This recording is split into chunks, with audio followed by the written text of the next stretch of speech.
dẫu rằng cách núi non sông thì trai làng hạ vẫn muốn băng đồng cùng đi. Cái này anh ơi, chả thuê chả biết mà cứ như là thân thiết hay sao ấy, rõ giờ ấy. Này, con nói cho bà biết này.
cảm chúng ta là chân thật, chứ đâu phải như bắt bóng thả mồi. Đã quen đã biết nhau rồi thì chỉ mong muốn lên đôi cùng hàng. Tôi muốn đi đỏ đi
cầu lên duyên, ván kia sẽ được đóng thuyền, mình vui hạnh phúc ước nguyện hòa chung.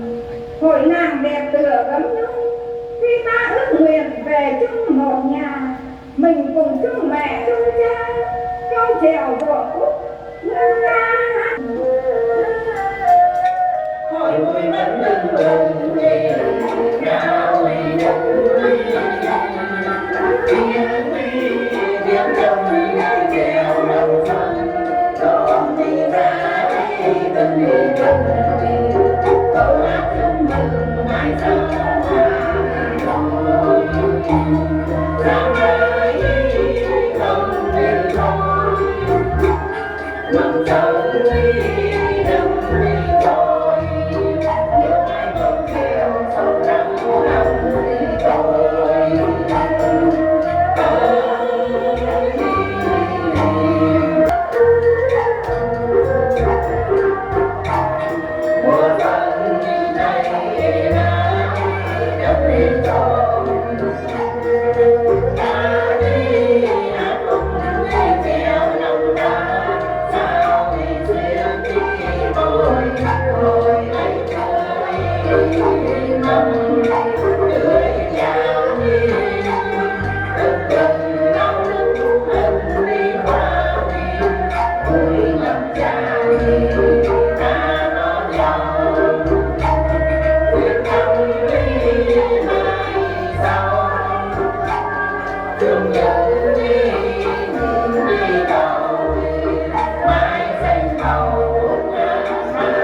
tôi xin cảm ơn làn điệu chèo tập thể của câu lạc bộ chèo thôn Gia Cốc và xã Tích Cường.